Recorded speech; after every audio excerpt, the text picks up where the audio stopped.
Within Heineken, we are located in over 70 countries. We have over 150 breweries and produce more than 250 brands globally. Sevilla is one of the breweries that we have.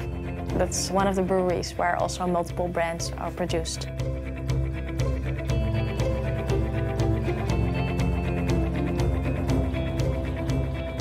We are very interested in looking how digital innovations or new technologies can help us to increase our end-to-end productivity, and therefore we're looking into 3D printing to validate and identify how the technology can help our breweries. We use 3D printing for safety optimizations. Secondly, we also use it to find applications for line optimizations. Finally, we also use it to make very fit-for-purpose tooling to enable, for example, better or safer or quicker maintenance.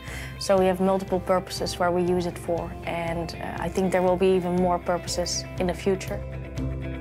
We are starting to replace steel on 3D printing parts. With the plastic element, mechanical properties are very similar to the steel. Sometimes it's better. It's very easy to do different improvements.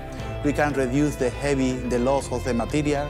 For example, this bottle around the conveyor sometimes jam in the sensor to detect the quantity of the bottle.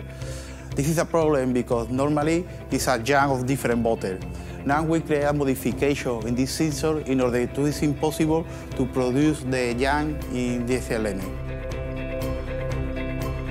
At the moment, we really see that the technology can help us to localize part of our production. For example, when you look at Africa, we see that delivery times or lead times to get parts imported in some countries is really challenging. We are now able to produce them locally in our breweries or very close to our breweries instead of shipping them around the globe. So that's really where we see an advantage. What we've seen so far in the pilots that have run is that we've significantly seen a decrease of cost. A cost reduction in the functional applications that we found from 70 to 90%. On delivery time, we've seen the same decrease, so also delivery time reduction of 70 to 90%. Traditionally, in 2-3 days, it's possible to have this part here, and with the 3D printing, it's possible to design, it's possible to print in 8-10 hours, it's possible to run the line again. In the coming year, we will start up multiple pilots to apply the functional applications we found in Sevilla, but also to find new applications and make sure that those will be scaled across the other breweries that are using the technology in order to leverage the advantages and scale the benefits.